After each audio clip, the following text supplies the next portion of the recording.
ఒక కప్పు వేడి వేడి గ్రీన్ టీ, పక్కనే ఇద్దరు పాత మిత్రుల చిరునవ్వుల సంభాషణ. లండన్లో ఒక లగ్జరీ హోటల్ రెస్టారెంట్లో చూసేవాళ్ళకి అదొక సాధారణ సాయంత్రమే. కానీ ఆ టీ కప్పులో కలిసింది సాధారణ విషయం కాదు. ప్రపంచంలోనే అత్యంత అరుదైన, అత్యంత ప్రమాదకరమైన రేడియో ధార్మిక పదార్థాల్లో ఒకటైన పోలోనియం 210. తుపాకీ శబ్దం లేదు, రక్తం చెందలేదు. కానీ శరీరంలోకి వెళ్ళిన పోలోనియం 210 కారణంగా ఒక మనిషి శరీరంలో కణాలు తీవ్రంగా దెబ్బతిన్నాయి. ప్రపంచాన్ని దిగ్భ్రాంతికి గురిచేసిన ఈ ఘటనను అంతర్జాతీయ గూఢాచారి చరిత్రలోనే అత్యంత సంచలన హత్యల్లో ఒకటిగా చెప్తారు. మాజీ రష్యన్ FSB అధికారి అలెగ్జాండర్ లిట్వినెంకో లండన్లో ఎలా చనిపోయారు? ఆ రేడియో ధార్మిక టీ వెనుక అసలు కథేంటి? ఇది కేవలం ఒక హత్య కథ కాదు. గూఢాచార్యం, రాజకీయ విభేదాలు, అంతర్జాతీయ దౌత్యం కలిసిన ఒక డార్క్ స్పై థ్రిల్లర్. అది నవంబర్ 2006 లండన్లో చలికాలం మొదలైన రోజులు. 43 ఏళ్ల అలెగ్జాండర్ లిట్వినెంకో తీవ్ర అనారోగ్యంతో ఆసుపత్రిలో చేరాడు. మొదట వైద్యులు కారణాన్ని గుర్తించలేకపోయారు. ఫుడ్ పాయిజనింగ్ లేదా మరేదైనా తీవ్రమైన అనారోగ్యం కావచ్చని అనుకున్నారు. కానీ రోజులు గడిచే కొద్దీ పరిస్థితి మరింత విషమించింది. అతడి జుట్టు రాలిపోతోంది, శరీరంలో ముఖ్యమైన అవయవాలు దెబ్బతినటం మొదలైంది, రక్త కణాల సంఖ్య గణనీయంగా పడిపోయింది. వైద్యులు ఎన్నో పరీక్షలు చేసినా అతడి శరీరంలోకి ఏ పదార్థం వెళ్ళిందో మొదట్లో గుర్తించలేకపోయారు. అసలు ఎవరి అలెగ్జాండర్ లిట్వినెంకో? 1990లలో లిట్వినెంకో రష్యా భద్రతా సంస్థ FSBలో పనిచేశాడు. అయితే 1998లో ఆయన రష్యా భద్రతా వ్యవస్థలో కొందరు ఉన్నతాధికారులపై తీవ్రమైన ఆరోపణలు చేస్తూ బహిరంగంగా మాట్లాడాడు. రాజకీయ ప్రత్యర్థులను లక్ష్యంగా చేసుకునే అక్రమ ఆదేశాలు తమకిచ్చారని ఆయన ఆరోపించారు. ఆ తర్వాత ఆయనపై రష్యాలో కేసులు నమోదయ్యాయి. చివరకు 2000 సంవత్సరంలో బ్రిటన్కి వెళ్లి అక్కడే నివసించడం ప్రారంభించాడు. లండన్లో ఉన్న సమయంలో రష్యా ప్రభుత్వంపై, ముఖ్యంగా వ్లాదిమిర్ పుతిన్ పాలనపై తీవ్ర విమర్శలు చేశాడు, పుస్తకాలు రాశాడు. తనకు తెలిసిన రష్యా భద్రతా వ్యవస్థకు సంబంధించిన విషయాలను కూడా బహిరంగంగా వెల్లడించాడు. ఇలా లిట్వినెంకో రష్యా ప్రభుత్వానికి తీవ్రంగా వ్యతిరేకంగా మాట్లాడే వ్యక్తిగా మారాడు. తనకి ప్రాణహాని ఉందని కూడా పలుమార్లు ఆందోళన వ్యక్తం చేశాడు. అలాంటి సమయంలోనే 2006 నవంబర్ 1న లండన్లో ఒక సమావేశం జరిగింది.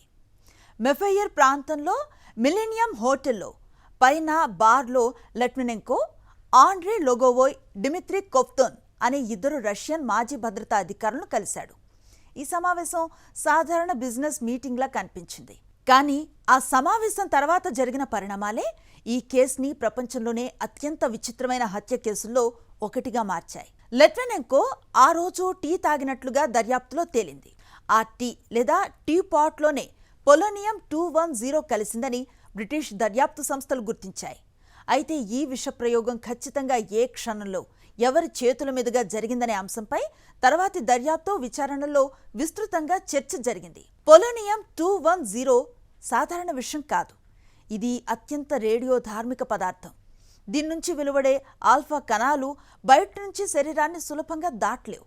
కానీ అది శరీరంలోకి చేరితే మాత్రం అంతర్గత కణజాలానికి తీవ్రమైన నష్టం కలిగించగలదు. అదే ఈ పదార్థాన్ని ఇంత భయంకరంగా మార్చింది. లిట్వినెంకో శరీరంలోకి పోలోనియం వెళ్లిన తర్వాత అతడి ఆరోగ్యం వేగంగా క్షీణించడం మొదలైంది. చివరికి వైద్యులు అసలు కారణాన్ని గుర్తించగలిగారు. అతడి శరీరంలో అసాధారణ స్థాయిలో రేడియో ధార్మికత కనిపించింది. పరీక్షల్లో పోలోనియం 210 ఆనవాళ్లు బయటపడ్డాయి. ఇక్కడి నుంచి బ్రిటిష్ దర్యాప్తు మరింత సంచలనంగా మారింది. లండన్లో లిట్వినెంకో ప్రయాణించిన ప్రదేశాలు, హోటళ్లు, రెస్టారెంట్స్, వాహనాలు, ఇలా అనేక ప్రాంతాల్లో రేడియో ధార్మిక కాలుష్యానికి సంబంధించిన ఆనవాళ్లను వెతికారు. చివరికి లండన్లోని పలు ప్రదేశాల్లో పోలోనియం 210 ఆనవాళ్లను గుర్తించారు. అంతేకాదు, లిట్వినెంకోను కలిసిన వ్యక్తులు ప్రయాణించిన మార్గాల్లో కూడా రేడియో ధార్మిక పదార్థం ఆనవాళ్లు కనిపించాయి. ఈ ఆధారాలన్నీ దర్యాప్తును మరింత సంక్లిష్టంగా మార్చాయి. నవంబర్ 23, 2006న అలెగ్జాండర్ లిట్వినెంకో మరణించాడు. మరణానికి ముందు ఆసుపత్రి నుంచి ఆయన ఒక ప్రకటన విడుదల చేశాడు. తనపై జరిగిన దాడికి రష్యా అధ్యక్షుడు వ్లాదిమిర్ పుతిన్ను బాధ్యుడిగా పేర్కొంటూ తీవ్ర ఆరోపణలు చేశాడు. లిట్వినెంకో మరణం తర్వాత బ్రిటన్, రష్యాల మధ్య దౌత్య సంబంధాలు తీవ్రంగా దెబ్బతిన్నాయి. బ్రిటన్ దర్యాప్తులో ఆండ్రీ లొగోవోయ్, డిమిత్రీ కొవ్తొన్లపై అనుమానాలు బలపడ్డాయి. వారిని అప్పగించాలని బ్రిటన్ కోరినా రష్యా వారిని అప్పగించలేదు.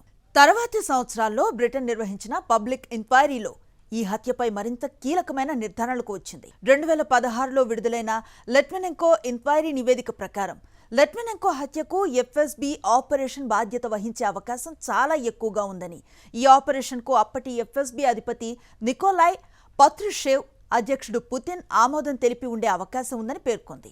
అయితే ఇక్కడ ఒక విషయాన్ని గుర్తుంచుకోవాలి. ఇది బ్రిటిష్ పబ్లిక్ ఎంక్వైరీ చేసిన నిర్ధారణ. పుతిన్ వ్యక్తిగతంగా ఆదేశించారని నేరుగా నిరూపించే పబ్లిక్ సాక్ష్యం ఉందని చెప్పడం మాత్రం అతిశయోక్తి అవుతుంది. ఏదేమైనా ఒకప్పుడు గూఢాచారి వ్యవస్థలో పనిచేసిన వ్యక్తి ఆ వ్యవస్థనే బహిరంగంగా విమర్శించిన తర్వాత విదేశాల్లో ఉన్నా కూడా సురక్షితంగా ఉండలేకపోయాడనే భావన ఈ కేసుకి మరింత రాజకీయ ప్రాధాన్యతని తీసుకొచ్చింది. కోల్డ్ వార్ ముగిసిపోయింది అని ప్రపంచం అనుకుంది. కానీ లిట్వినెంకో కేసు మరో విషయాన్ని గుర్తు చేసింది. గూఢాచార్య ప్రపంచంలో యుద్ధం ఎప్పుడూ తుపాకీ శబ్దాలతో జరగదు. కొన్నిసార్లు ఆయుధం కనిపించదు, దాని శబ్దం వినిపించదు, కానీ దాని ప్రభావం మాత్రం నెలల తరబడి ప్రపంచాన్ని వెంటాడుతుంది. ఒక టీ కప్పులో కనిపించని రేడియో ధార్మిక పదార్థం ఒక మనిషి ప్రాణాన్ని తీసింది. ఆ తర్వాత లండన్ నుంచి మాస్కో వరకు అంతర్జాతీయ రాజకీయాల్లో ప్రకంపనలు సృష్టించింది. ఇదే అలెగ్జాండర్ లిట్వినెంకో కేస్. గూఢాచారి ప్రపంచంలో అత్యంత చీకటి అధ్యాయాల్లో ఒకటైన రేడియో యాక్టివ్ టీ కథ. మరో ఎపిసోడ్తో ప్రపంచాన్ని షాక్కు గురిచేసిన మరో నిజమైన స్పై ఆపరేషన్తో మీ ముందుకొస్తాం.